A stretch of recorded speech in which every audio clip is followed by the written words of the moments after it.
Good morning friend, मैं सुप्रिया स्वागत करती हूँ आपका डिकोड एग्जाम में। फ्रेंड, आज डेली करंट अफेयर्स की क्लास में हम डिस्कस करेंगे 22 सितंबर से रिलेटेड जितने भी न्यूज़ हैं, जितने भी इवेंट्स हैं जो हमारी एग्जाम के लिए इंपॉर्टेंट है, हम उन्हें एक एक करके डिस्कस करेंगे। तो फ्रेंड, आइए स्टार्ट करते हैं आज की क्लास। और आज का हमारा पहला प्रश्न है, किस मंत्रालय के द्वारा एक पहल ड्राइव शुरू किया गया है? विदेश मंत्रालय, कानून एवं न्याय मंत्रालय, महिला एवं बाल विकास मंत्रालय या फिर जनजातीय मंत्रालय। तो फ्रेंड, इसका करेक्ट आंसर है बी, यानी कि कानून एवं न्याय मंत्रालय के द्वारा एक पहल अभियान की शुरुआत की गई है। आइए इस अभियान के उद्देश्यों को देखते हैं क्या है। कानून एवं न्याय मंत्रालय ने एक पहल अभियान की शुरुआत की है और इस अभियान का उद्देश्य देखा जाए बड़े पैमाने पर टेली लॉ के तहत पंजीकरण को प्रोत्साहित करना। ठीक है, जो भी रजिस्ट्रेशन है टेली लॉ के तहत जो है उसको प्रोत्साहित करना। टेली लॉ से क्या तात्पर्य है? कानूनी जानकारी और सलाह देने के लिए संचार और सूचना प्रौद्योगिकी का प्रयोग करना। ठीक है, जो संचार है और जो सूचना प्रौद्योगिकी का प्रयोग करके कानूनी जानकारी और सलाह देना, यही है आपका टेली लॉ से संबंधित। ठीक है, तो देखा जाए इस अभियान के तहत जो टेली लॉ के माध्यम से जो भी लाभार्थी है उसको क्या किया जाएगा कि पूर्व मुकदमे से संबंधित जो जानकारी है, जो सलाह है, जो परामर्श है, वो प्रदान किया जाएगा इस एक अभियान, जो ये एक पहल अभियान है उसके तहत। ठीक है, इसके और बारे में देखते हैं कि क्या है।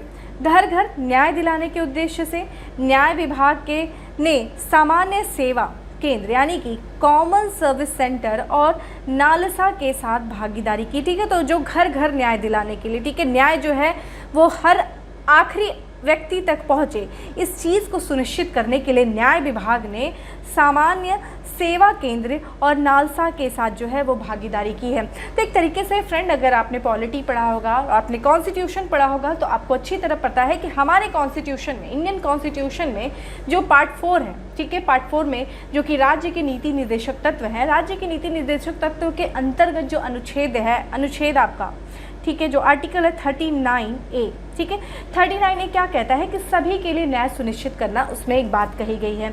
और साथ ही साथ जो गरीब हैं और जो समाज के जो कमज़ोर वर्ग हैं, उनको राज्य का ये दायित्व है, राज्य का ये कर्तव्य है कि उन लोगों को निःशुल्क और विधिक सहायता जो है वो क्या करा जाए, सुनिश्चित किया जाए, निःशुल्क विधिक सहायता जो है उसकी व्यवस्था की जाए। ठीक है, ये हमारे आर्टिकल 39A में ये चीज़ की गई है।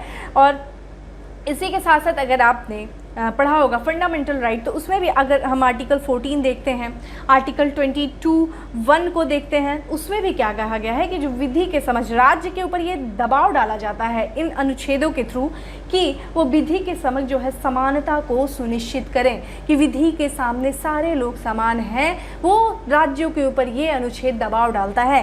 तो एक तरीके से देखा जाए तो ये इसी के अंतर्गत ये काम किया जा रहा है कि सभी लोगों के घर घर जो है न्याय जो है, जो न्याय दिलाने के उद्देश्य और साथ ही साथ जो समाज के आखिरी तबके तक न्याय जो है वो पहुंच चुके, इसके लिए न्याय विभाग के द्वारा जो है सामान्य सेवा केंद्र और नालसा के साथ जो है वो भागीदारी की गई है। चलिए, आपका वर्क है, मुझे बताएंगे नालसा के बारे में। नालसा यानी कि नेशनल लीगल सर्विस अथॉरिटी के बारे में बताएंगे कि ये किस एक्ट के द्वारा इसको कॉन्स्टिट्यूट किया गया था और किस कारण से इसे बनाया गया था। मोस्ट इंपॉर्टेंट नालसा, ठीक है, नालसा का फुल फॉर्म मैंने जो कि है नेशनल लीगल सर्विस अथॉरिटी, कब कॉन्स्टिट्यूट किया गया था, किस एक्ट के द्वारा, और दूसरी चीज़ है कि ये किस कारण से बनाया गया था। अब आप ये मुझे बताएंगे। चलिए नेक्स्ट प्रश्न पे चलते हैं।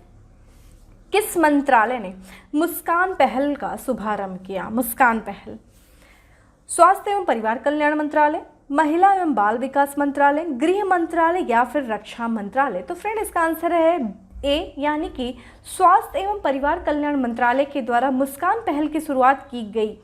तो इसके बारे में देखा जाए तो केंद्रीय स्वास्थ्य एवं परिवार कल्याण मंत्री श्री मनसुख मांडविया ने विश्व सुरक्षा रोगी दिवस, जो कि 17 सितंबर को मनाया गया, के आयोजन के दौरान मुस्कान पहल की शुरुआत किया। ठीक है, मुस्कान पहल किसके द्वारा? केंद्रीय स्वास्थ्य और परिवार कल्याण मंत्रालय के द्वारा। फ्रेंड, एक मुस्कान जो था अभियान भी चलाया गया था दिल्ली पुलिस के द्वारा। ये थोड़ा सा अलग है, कंफ्यूज मत होइएगा, ऐसे ही आपको दे देगा। ठीक है, मुस्कान पहल दे देगा, मुस्कान अभियान दे देगा, तो थोड़ा सा ध्यान रखिएगा इन सारी चीज़ों को। ठीक है, तो मुस्कान पहल जो चलाया गया वो केंद्रीय स्वास्थ्य एवं परिवार कल्याण मंत्री के द्वारा चलाया गया। कब चलाया गया? 17 सितंबर को चलाया गया। और 17 सितंबर का दिन क्या होता है? विश्व सुरक्षा रोगी दिवस, तो उसी से संबंधित होगा ये पहल जो है। तो इस पहल का उद्देश्य है रोकथाम योग्य नवजात शिशु और बाल रुगड़ और मृत्यु दर को कम करने के लिए सार्वजनिक स्वास्थ्य सुविधाओं में गुणवत्तापूर्ण बाल सुलभ सेवाओं का प्रावधान सुनिश्चित करना। ठीक है, जो सार्वजनिक सेवा जो केंद्र होते हैं उनमें एक तरीके से सुधार किया जा सके, जिसके द्वारा जो 12 वर्ष से कम आयु के जो बच्चे हैं, जो कम उम्र के जो बच्चे हैं, उनमें एक तरीके से बच्चों में रोकथाम योग्य जो मृत्यु दर है उस मृत्यु दर को कम किया जा सके। यही क्या है आपका मुस्कान पहल का उद्देश्य। ठीक है, ये चीज़ ध्यान रखिएगा। और इसी के तहत 12 वर्ष से कम आयु के बालकों को लक्षित किया गया। ठीक है, तो ये जो है आपके जो बच्चे हैं, जो नवजात शिशु हैं और साथ ही साथ जो बालक हैं, बालक यानी कि 12 वर्ष से कम उम्र के जो बच्चे हैं, उनमें जो मृत्यु दर है उसको कम करने का उद्देश्य ही यही चीज़ है। ठीक है, ध्यान रखिएगा इस चीज़ को। नेक्स्ट पढ़ते हैं, NPCI यानी कि national payment corporation of India का UPI QR आधारित भुगतान के लिए किस ग्रुप के साथ समझौता किया गया है हुआ है।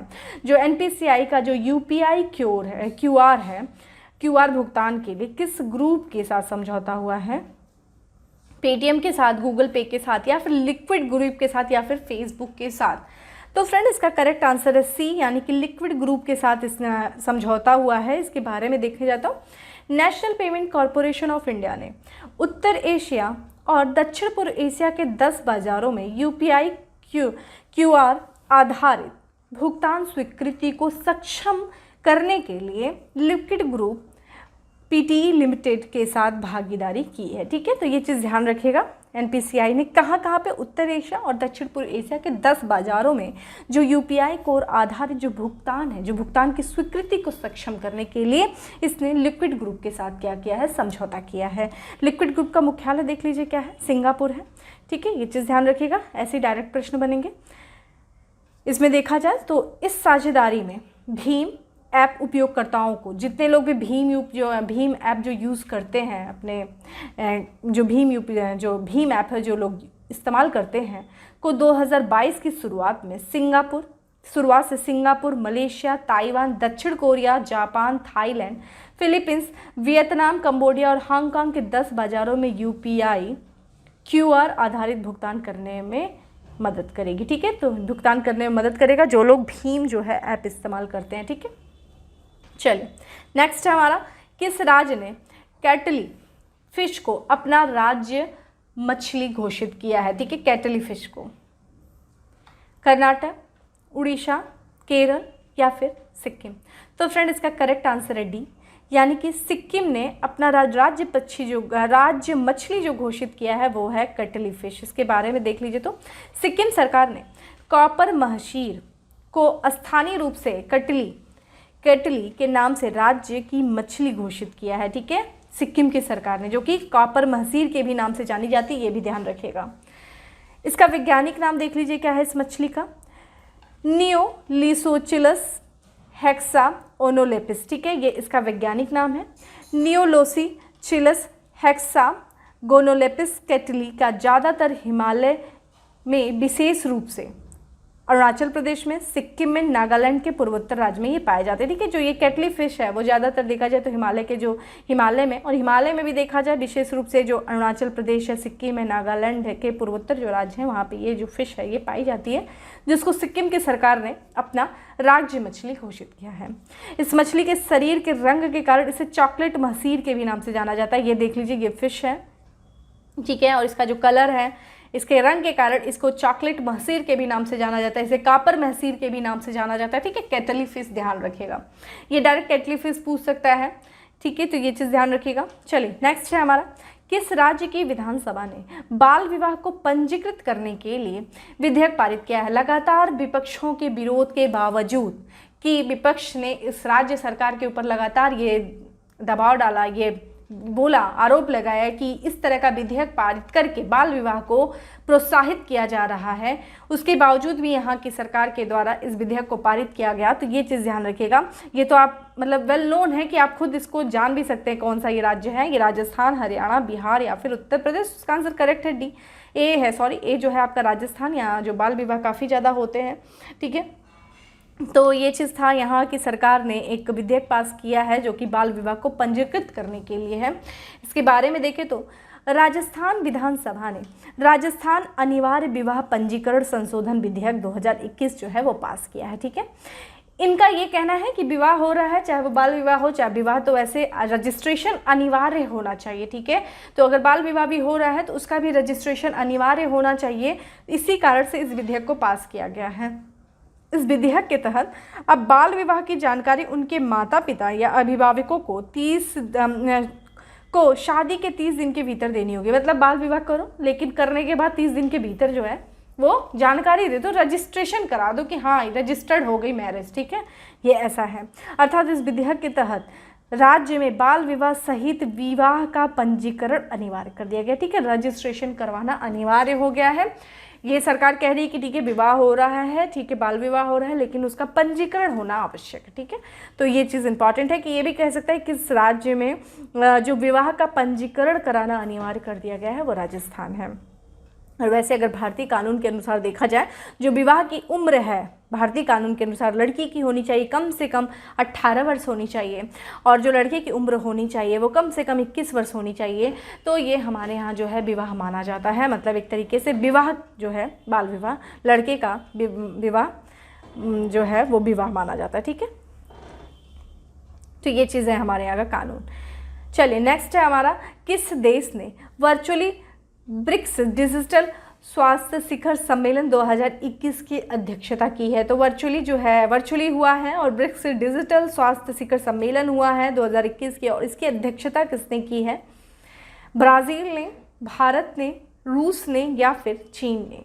तो फ्रेंड इसका आंसर है बी, करेक्ट आंसर है। भारत ने वर्चुअली जो है ब्रिक्स डिजिटल स्वास्थ्य शिखर सम्मेलन 2021 की अध्यक्षता की है। इसके बारे में देखा जाए तो 3 सितंबर 2021 को भारत की अध्यक्षता में ब्रिक्स डिजिटल स्वास्थ्य शिखर सम्मेलन 2021 वर्चुअली संपन्न हुई है। इस सम्मेलन में भारत का प्रतिनिधित्व केंद्रीय स्वास्थ्य एवं परिवार कल्याण राज्य मंत्री डॉक्टर भारती प्रवीण पवार ने की है। और वहीं देखा जाए तो इस सम्मेलन की अध्यक्षता, देखिए इन्होंने प्रतिनिधित्व किया है भारत का, और इसकी अध्यक्षता जो किस किया है इस सम्मेलन की, जो ब्रिक्स डिजिटल स्वास्थ्य शिखर सम्मेलन की जो अध्यक्षता किया है वो किया है केंद्रीय स्वास्थ्य सचिव राजेश भूषण ने किया है। ठीक है, और इस बैठक में ब्रिक्स डिजिटल स्वास्थ्य घोषणा को अपनाया गया है। ठीक है, तो देखा जाए इस बैठक के दौरान जो है डिजिटल स्वास्थ्य के कार्यान्वयन के दौरान जो आई चुनौती है और जो अवसर है उस पर चर्चा किया गया। यानी कि जो डिजिटल स्वास्थ्य है उसको क्रियान्वित करने में जो कुछ भी सरकार के सामने चुनौती आई है या फिर जो कुछ भी अवसर जो है वो सरकार को मिले हैं इस दौरान, उन सारी चीज़ों पर इस वर्चुअली जो सम्मेलन हुआ है इसमें इन सारे मुद्दों पर चर्चा की गई थी। ठीक है, चलिए नेक्स्ट है हमारा, विश्व का दूसरा सबसे बड़ा नवीनीकृत जीन बैंक किस संस्था ने स्थापित किया है? दूसरा सबसे बड़ा नवीनीकृत जीन बैंक, भारतीय पादप रक्षा संगठन, केंद्रीय औषधि अनुसंधान संस्थान, राष्ट्रीय पादप आनुवंशिकी संस्थान ब्यूरो, राष्ट्रीय पादप जैव प्रौद्योगिकी अनुसंधान केंद्र? तो फ्रेंड इसका करेक्ट आंसर है सी, यानी कि राष्ट्रीय पादप आनुवंशिकी संस्थान ब्यूरो में विश्व का सबसे बड़ा नवीनीकृत जीन संस्थान जो है जीन बैंक संस्थान को स्थापित किया गया। इसके बारे में देखें तो केंद्रीय कृषि एवं किसान कल्याण मंत्री श्री नरेंद्र सिंह तोमर द्वारा राष्ट्रीय पादप आनुवंशिकी संस्थान bureau, national bureau of plant genetic resource, Pusa, नई दिल्ली में विश्व के दूसरे सबसे बड़े नवीनीकृत अत्याधुनिक राष्ट्रीय जीन बैंक का लोकार्पण किया गया। सबसे मेन चीज़, एक चीज़ तो आप ये जान लीजिए कि राष्ट्रीय पादप आनुवंशिकी संस्थान ब्यूरो कहाँ है? नई दिल्ली में है। नई दिल्ली में कहाँ है? पूसा में है। ठीक है, तो ये चीज़ है, और यहीं पे है जो विश्व का दूसरा सबसे बड़े नवीनीकृत अत्याधुनिक राष्ट्रीय बैंक का लोकार्पण किया गया है। किसके द्वारा किया गया है? केंद्रीय कृषि एवं किसान कल्याण मंत्री जो कि वर्तमान में नरेंद्र सिंह तोमर हैं। इनके बारे में देखा जाए तो जीन बैंक एक प्रकार का बायो रिपोजिटरी है जो अनुवांशिकी सामग्री को संरक्षित करती है। जैसे अनुवांशिक सामग्री क्या होती है फ्रेंड? बीज होते हैं, पौधे होते हैं, उत्तक संवर्धन आदि जो होते हैं। तो पहली बात देखिए जीन बैंक क्या होते हैं? इसको थोड़ा सा समझ लीजिए। जैसे उपयोगी व महत्वपूर्ण जो पौधे होते हैं, ठीक है, जितने भी उपयोगी महत्वपूर्ण पौधे हैं उनके जर्म प्लाज्मा, ठीक है, जर्म प्लाज्मा देखिए यहाँ पे दिया है कि जीवित उत्तक है जिससे नए पौधे उगाए जाते हैं। तो जर्म प्लाज्मा को सुरक्षित किया जाता है कहाँ पे? आपके जीन बैंक में सुरक्षित किया जाता है। किसको? जर्म प्लाज्मा को, ठीक है, इसको सुरक्षित किया जाता है। इसमें क्या क्या जर्म प्लाज्मा और ये क्या क्या हो गए? बीज हो गए, पौधे हो गए, उत्तक हो गए, इन सारी चीज़ों को सुरक्षित रखा जाता है। और फिर क्या क्या, एक तरीके से देखा जाए तो एक प्रकार का ये जो जीन बैंक क्या हो गया? एक जीव कोश हो गया। कोश में हम किसी चीज़ को सुरक्षित रखते हैं ना, उसी तरह इस कोश में, इस जीन बैंक जो एक तरीके का कोश है, वहाँ पे हम सुरक्षित रखते हैं। बीज हो गए, पौधे हो गए, उत्तक संवर्धन जो हो गए, इन सारे इनके सारे जो जर्म प्लाज्मा उनको हम सुरक्षित रखते हैं। तो एक सुरक्षित रखते हैं, क्यों रखते हैं भाई? क्या कारण है कि मान लीजिए जैसे कि कोई भी चीज़ है, कोई भी जो दुर्लभ प्रजाति है पौधों की, या फिर कोई लुप्त प्राय प्रजाति, दुर्लभ यानी कि जो बहुत ही कम मिलती हो, जो रेयर हो, या फिर देखा जाए तो जो लुप्त प्राय यानी कि कोई प्रजाति है, कोई पौधों की प्रजाति है, कोई जंतु है जो अब लुप्त प्राय, धीरे धीरे वो खत्म होने वाला है, लुप्त होने वाला है। तो उन लोगों के, तो उन प्रजातियों को और उन ऐतिहासिक सांस्कृतिक महत्व वाले प्रजातियों को बचाने के लिए क्या किया जाता है? उनके बीज हो गए, जीवों के जीन को क्या किया जाता है? इस जीव बैंक में, जीन बैंक में क्या किया जाता है? सुरक्षित रखा जाता है। यानी कि उनके अनुवांशिक पदार्थ को सुरक्षित रखा जाता है, ताकि अगर कोई आपदा आ जाए या फिर कोई ऐसा क्षेत्र जहाँ से वो जीव जो है, वो पौधा जो है पूरी तरीके से समाप्त हो गया है, तो ऐसी स्थिति में इन पौधों या इससे संबंधित प्रजातियों को क्या किया जाएगा? फिर से इस जीन बैंक से उसके जर्मोप्लाज्म को ले जा करके वहाँ पे क्या किया जाएगा? फिर से उगाया जा सकेगा, फिर से पैदा किया जा सकेगा। यही आपका जीन बैंक का मेन चीज़, वो आपका उद्देश्य है, ठीक है। तो देखा जाए पादप अनुवांशिकी संस्थानों के बीजों की भावी पीढ़ी के लिए संरक्षित करने हेतु 1996 में स्थापित नेशनल जीन बैंक में बीजों के रूप में लगभग 10 लाख जर्म प्लाज्म को सुरक्षित करने की क्षमता है, ठीक है। तो जो अभी स्थापित किया गया था नेशनल जीन बैंक, कब स्थापित किया गया था? ये लगभग 1996 में किया गया था। इसमें कितनी क्षमता है? 10 लाख जर्म प्लाज्म को संरक्षित रखने की क्षमता है, ठीक है। और वर्तमान में देखा जाए तो इस जीन बैंक में अभी 4.52 लाख बीजों को संरक्षण किया गया है। इसमें से भी देखा जाए तो 2.7 लाख जो है भारतीय, बाकी देखा जाए तो शेष अन्य देशों से आयात किए गए, ठीक है। और जर्म प्लाज्म के बारे में हमने बात ही किया था। जो जर्म प्लाज्म होते हैं वे जीवित उत्तक हैं जिससे नए पौधे उगाए जाते हैं। जीवित उत्तक क्या होता है फ्रेंड? टिश्यू क्या होता है? Group of cell is called tissue. जो लोग साइंस के बच्चे होंगे वो जरूर ये चीज़ पढ़े होंगे। और टिश्यू क्या? कोशिका होती है, जो जीव की सबसे छोटी इकाई होती है कोशिका। इसी से हमारा शरीर का निर्माण होता है। यही जब एक्सेस डिवीजन कोशिकाओं का होने लगता है तो कैंसर होने लगता है। इसी सारी चीज़ों को थोड़ा रिलेट करके, साइंस हो गया, चीज़ें हो गई, इसको रिलेट करके पढ़ो, ठीक है। तो उत्तक होते हैं, जीवित उत्तक होते हैं, ठीक है। इन्हीं को क्या कहा जाए? इन्हीं के यही जर्म प्लाज्म होते हैं। इन्हीं जर्म प्लाज्मों को जीन बैंक में हम सुरक्षित रखते हैं, ठीक है। चलिए नेक्स्ट पे चलते हैं। नेक्स्ट हमारा क्वेश्चन कि प्रधानमंत्री नरेंद्र मोदी जी ने देश को कब तक ऊर्जा स्वतंत्र बनाने का लक्ष्य रखा है, ठीक है। ऊर्जा स्वतंत्र यानी कि जो हम ऊर्जा के लिए दूसरे देशों पर निर्भर रहते हैं वो पूरी तरीके से हम स्वतंत्र कब होंगे उन सारी चीज़ों पर, इसका लक्ष्य प्रधानमंत्री ने कब तक रखा है? 2035, 2050, 2040 या फिर 2047। तो फ्रेंड इसका करेक्ट आंसर है डी, यानी कि 2040, यानी कि 2047 में जब भारत अपने आज़ादी का 100वां वर्ष बना रहा होगा तो उस समय हमारे प्रधानमंत्री ने लक्ष्य रखा है कि हम उस समय अपने देश को ऊर्जा स्वतंत्र बनाएंगे। इसके बारे में देखें तो प्रधानमंत्री नरेंद्र मोदी जी ने वर्ष 2047 तक ऊर्जा स्वतंत्र देश बनाने का लक्ष्य रखा है, ठीक है। वर्ष 2047 का भारत स्वतंत्रता का 100वां वर्ष जो है, 100वें वर्ष का जश्न मनाएगा। इस लक्ष्य को हासिल करने के लिए प्रधानमंत्री ने मिशन सर्कुलर इकोनॉमी की शुरुआत की है। भाई मिशन सर्कुलर इकोनॉमी क्या है ये भी देख लेते हैं। ये सारे पॉइंट बहुत इंपॉर्टेंट है, सारी चीज़ों को ध्यान रखिएगा, हर एक लाइन से एक चीज़ें रिलेट होती हैं, ठीक है। और ये सारी चीज़ें जो लोग मेंस देंगे ना वो इसको मेंशन कर सकते हैं, ठीक है। ये सारी चीज़ें कि जो 47 में जो हमने प्लान रखा है कि हम ऊर्जा स्वतंत्र होंगे, उसके लिए सरकार के द्वारा कौन कौन से स्टेप उठाए जा रहे हैं, या फिर उसके लिए आपसे भी पूछा जा सकता है कि आप कुछ अपने सुझाव दीजिए कि क्या किया जा सके जिससे भारत जो है वो ऊर्जा स्वतंत्र हो सके, ठीक है। ये सारी चीज़ें ध्यान रखा करिए। मैं चीज़ों को इसीलिए रिलेट करती हूँ और मेरी कोशिश ये रहती है कि हर एक चीज़ वनडे भी लेके चलूँ एग्जाम, और अगर आपका मेंस भी है तो उसमें भी चीज़ों को थोड़ा बताती भी चलूँ। ये मेरा एक साथ उद्देश्य रहता है, ठीक है। वरना मैं वन लाइनर लेकर के चीज़ें बड़ी इजीली लेके चल सकती हूँ और देखने वाले लोग देखेंगे भी। तो बाकी इसमें देखा जाए तो इस मिशन के तहत इलेक्ट्रॉनिक मोबिलिटी, गैस आधारित अर्थव्यवस्था, ध्यान रखिएगा, पेट्रोल में डोपिंग, एथेनॉल, देश को हाइड्रोजन उत्पादन का केंद्र बनाना शामिल है, जिससे भारत 2047 तक ऊर्जा उत्पादन में आत्मनिर्भर बन सके। तो देखा जाए इसके अंतर्गत क्या किया जा रहा है, एक तरीके से इस चीज़ को लिए जो लक्ष्य रखा गया है कि हम 2047 तक ऊर्जा स्वतंत्र हो जाएं, इसके लिए क्या करना होगा कि संपूर्ण देश में जो CNG हो गया, जो पाइप आधारित जो है प्राकृतिक गैस होगा, उसका पूरा नेटवर्क जो है नेटवर्क स्थापित करना होगा। साथ ही साथ जो अर्थव्यवस्था में जो प्राकृतिक गैस है उसके उपयोग को बढ़ावा देना होगा, ठीक है। इलेक्ट्रॉनिक मोबिलिटी हो गया, ठीक है, इलेक्ट्रॉनिक जो मोबिलिटी हो गया, और साथ ही पेट्रोल में जो 20% एथेनॉल, ठीक है, 20% एथेनॉल को मिश्रण जो है, इस एथेनॉल के मिश्रण को बढ़ावा देना होगा। इन सारी चीज़ों को करके ही क्या किया जाएगा कि हम ऊर्जा मुक्त हो सकते हैं, ठीक है। ये सारी चीज़ें हैं। बाकी देखा जाए तो हम प्रति वर्ष क्या करते हैं, ऊर्जा आयात पर लगभग 12 लाख करोड़ रुपए से हम अधिक व्यय करते हैं। सोचिए कितना ज़्यादा हम आयात करते हैं। नेक्स्ट प्रश्न है हमारा, हाल ही में किस राज्य सरकार द्वारा हर हित स्टोर योजना शुरू की गई है? हर हित स्टोर योजना, ठीक है।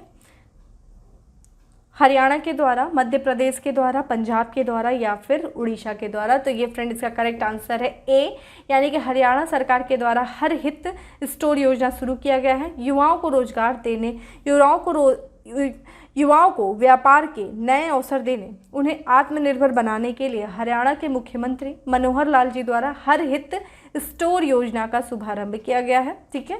इससे क्या होगा, जितने स्टोर खुलेंगे, लोग पंजाब अपने रजिस्ट्रेशन करा रहे हैं, और उसके थ्रू क्या होगा कि एक तरीके से युवाओं को व्यापार में नए अवसर प्रदान किया जाएगा। किसके द्वारा? हर हित स्टोर योजना के तहत। इस योजना के तहत पहले चरण में 2000 रिटेल स्टोर खोले जाएंगे। इस स्टोर के माध्यम से सर्वोत्तम गुणवत्ता वाले दैनिक जरूरतों के उत्पादों की बिक्री को बढ़ावा मिलेगा। ग्राहकों तक उचित मूल्य पर पहुंच सुनिश्चित होगी, ठीक है। तो ध्यान रखिएगा, इसके द्वारा क्या होगा कि इस स्टोर को जो सर्वोत्तम गुणवत्ता वाले जो दैनिक जरूरत के उत्पादों की बिक्री को बढ़ावा मिलेगा। ग्राहकों को भी उचित मूल्य पर जो वस्तु है उसकी पहुंच जो है वो सुनिश्चित हो सकेगी, ठीक है। चलिए आज के लास्ट क्वेश्चन पे चलते हैं। लास्ट है हमारा, सैटेलाइट फ़ोन का उपयोग करने वाला देश का पहला राष्ट्रीय उद्यान बना। बहुत से लोग ये आंसर जान भी रहे होंगे क्योंकि थोड़ा लास्ट मंथ का ये क्वेश्चन है, ठीक है। और मैंने आपको बताया ना कि अब मैं डेली 1 से 2 क्वेश्चन जो है शामिल करूँगी, जो मुझे लग रहा होगा कि हाँ यहाँ से क्वेश्चन बन रहा है, ठीक है। तो ये चीज़ आपको शामिल करती रहूँगी। करंट के अपडेट होने के साथ साथ आप प्रीवियस मंथ के जितने भी इंपॉर्टेंट इवेंट्स हैं वो आप रिवीजन करते हुए चलो, ठीक है। तो इसमें जो प्रश्न है हमारा उसके अकॉर्डिंग आंसर देखते हैं। जिम कॉर्बेट राष्ट्रीय उद्यान, काजीरंगा राष्ट्रीय उद्यान, हेमिस राष्ट्रीय उद्यान, गीर वन राष्ट्रीय उद्यान। तो फ्रेंड इसका करेक्ट आंसर है बी, यानी कि काजीरंगा राष्ट्रीय उद्यान को क्या किया गया है, काजीरंगा जो है वहाँ फ़ोन का उपयोग करने वाला, सैटेलाइट फ़ोन का उपयोग करने वाला ये देश का पहला राष्ट्रीय उद्यान बन गया है। इसके बारे में देखें तो असम राज्य में स्थित काजीरंगा सैटेलाइट फ़ोन से लेस होने वाला भारत का पहला राष्ट्रीय उद्यान बना है।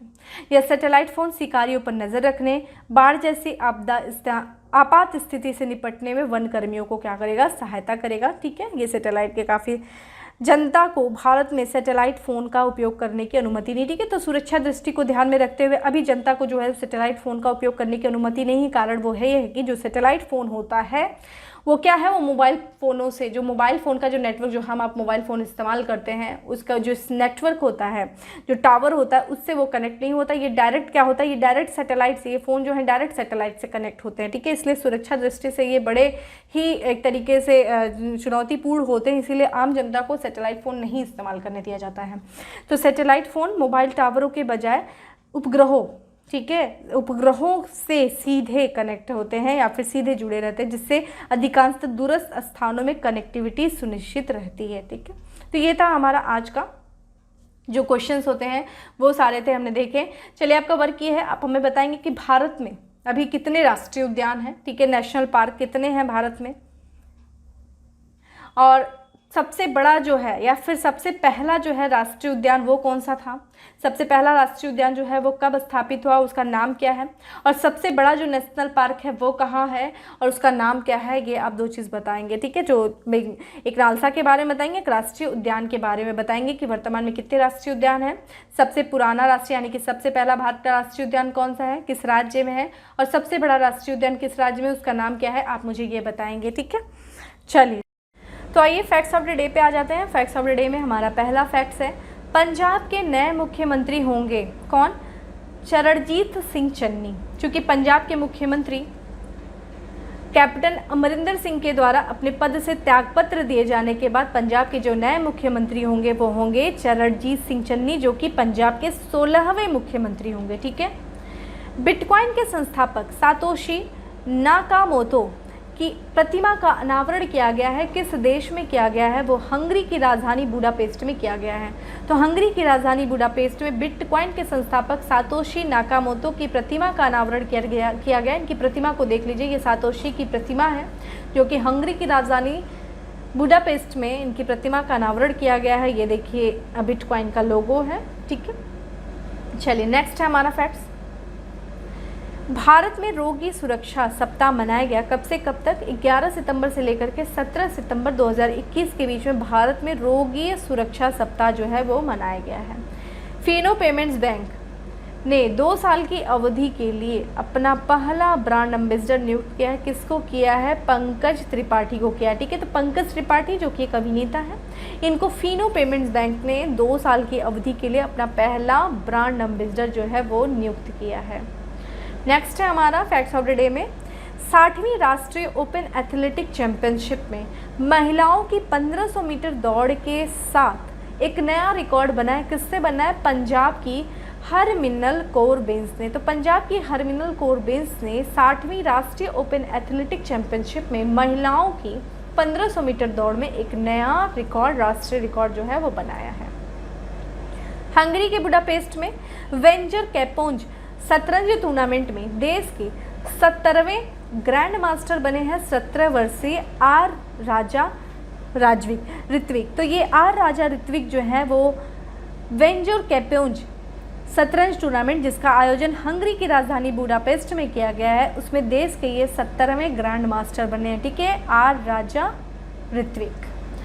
पुनः प्रयोज्य reusable GSLV MK3 launch vehicle विकसित किया जा रहा है, किसके द्वारा, इसरो के द्वारा, यानी कि भारतीय अंतरिक्ष अनुसंधान संगठन। ठीक है, ये इनके द्वारा पुनः प्रयोज्य यानी कि reusable GSLV MK3 launch vehicle को विकसित किया जा रहा है।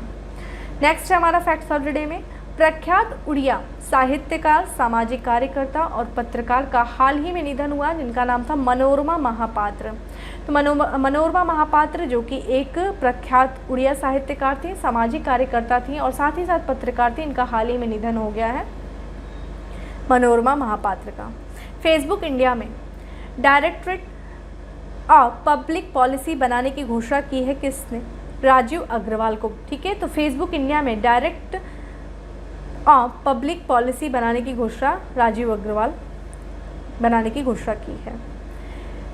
हिंदू यूनिवर्सिटी ऑफ अमेरिका द्वारा हिंदू अध्ययन में डायरेक्टरेट की मानद उपाधि प्रदान की गई, तो किसको की गई, अभिनेता अनुपम खेर को। तो अभिनेता अनुपम खेर को हिंदू अध्ययन में डायरेक्टरेट की उपाधि, मानद उपाधि प्रदान किया गया है, किसके द्वारा, हिंदू यूनिवर्सिटी ऑफ अमेरिका के द्वारा। तो फ्रेंड इस तरीके से था हमारा फैक्ट्स ऑफ द डे। अब चलते हैं हम अपने उत्तर प्रदेश स्पेशल में। उत्तर प्रदेश स्पेशल में हमारा पहला जो है वो है एनीमिया मुक्त भारत इंडेक्स 2020-21 यानी कि 2020 से 2021 के जो रैंकिंग थी उसमें उत्तर प्रदेश का स्थान रहा है 20वां। ठीक है, कितना बुरा हाल है एनीमिया के हालत में। एनीमिया यानी कि जो खून की कमी हो जाती है, जो हीमोग्लोबिन की कमी होती है शरीर में, उसी को एनीमिया कहते हैं। तो एनीमिया मुक्त जो भारत इंडेक्स है उसमें उत्तर प्रदेश का स्थान 20वां है और मध्य प्रदेश का स्थान जो है वो पहला स्थान है। ठीक है, मोस्ट इंपॉर्टेंट, ध्यान रखिएगा। WHO ने अपने उच्च स्तरीय सलाहकार समूह global air pollution and health technical advisory group में आईआईटी कानपुर के प्रोफेसर को शामिल किया है कि उनका नाम है मुकेश शर्मा। ठीक है, तो जो मुकेश शर्मा हैं इनको जो एयर पोल्यूशन है, जो आपका वायु प्रदूषण है, इन सारी चीज़ों से निपटने के लिए एक जो समूह बनाया गया है, सलाहकारी समूह बनाया गया है WHO के द्वारा, उस सलाहकारी समूह में आईआईटी कानपुर के प्रोफेसर को भी शामिल किया गया है जिनका नाम है मुकेश शर्मा। नेक्स्ट है हमारा बंदई बांध का उद्घाटन किया गया। कहाँ किया गया? ललितपुर में किया गया बंदई बांध का उद्घाटन। प्रदेश में तरबूजे की खास बीज जिसे सेमिनिज के नाम से बेचा जा रहा है उसका नाम है yellow gold 48। Most important, start कर लीजिए ये चीज़ को, देखिए इसको ऐसे पूछा जा सकता है कि येलो गोल्ड 48 क्या है, डायरेक्ट दे देगा। तो ये तरबूजे की खास बीज है जिसको प्रदेश में बेचा जा रहा है, किस नाम से? सेमिनीज के नाम से। ठीक है, तो ये चीज़ ऐसे भी पूछा जा सकता है, ध्यान रखिएगा। नीति आयोग द्वारा कराया गया 710 जिले अस्पतालों के सर्वे में प्रदेश का अस्पताल टॉप पे रहा। कौन सा? देखिए, नीति आयोग के द्वारा प्रदेश के 710 जिले अस्पतालों में सर्वे किया गया, जिसमें सबसे जो टॉप पे रहा, जो सबसे अच्छा जिला अस्पताल रहा है वह लखनऊ का बलरामपुर अस्पताल जो है वो टॉप पे रहा है। तो फ्रेंड, इस तरीके से था हमारा उत्तर प्रदेश स्पेशल। हमने फैक्ट्स ऑफ द डे भी दिखला, हमने 10 क्वेश्चंस को सॉल्व किया और सारी चीज़ इंपॉर्टेंट है फ्रेंड। रिवीजन करते हुए चलिए, हमने अपना फैक्ट्स ऑफ द डे भी देखा, हमने उत्तर प्रदेश स्पेशल देखा। तो इस तरीके से था हमारा आज का 22 से संबंधित जितने भी करंट इवेंट्स थे, करंट न्यूज़ थे जो हमारे एग्जाम के लिए इंपॉर्टेंट थे, और कुछ हमने अपने पिछले महीनों को भी शामिल किया फ्रेंड। जैसा कि मैंने कहा है कि मैं आपको अपडेट करने के साथ साथ आपके एग्जाम से पहले जितने भी इधर 6 मंथ के जितने भी करेंट्स हैं उनको भी मैं आपको रिवीजन कराती हुई चलूँगी। तो इसी तरीके से कराती हुई चलूँगी, इससे क्या होगा, आपके ऊपर लोड भी नहीं आएगा और आप ऐसे ही डेली अपडेट होने के साथ साथ रिवीजन भी करते चलेंगे। ठीक है, और साथ ही आपको बता दूं कि जिन लोगों को PDF नहीं मिल रही है, जिनको प्रॉब्लम, वो डिकोड एग्जाम का जो टेलीग्राम ग्रुप है उसको ज्वाइन कर लीजिए।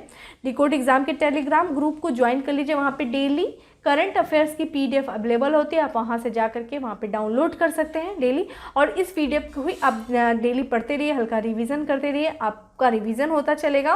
और साथ ही साथ आपका अब जल्दी एग्ज़ाम भी आने वाला है, थोड़ा अपनी प्रिपरेशन को थोड़ा और फास्ट करिए, एकदम लग जाइए जी जान से। बाकी हम लोग आपके साथ, हमारी पूरी संस्था लगी हुई है, एग्ज़ाम के पहले तक आपको चीज़ें रिवीजन करा दी जाएंगी। ठीक है, तो फ्रेंड फिर मिलते हैं हम अपने नेक्स्ट सेशन में, तब तक के लिए bye, have a good day, stay safe and stay happy.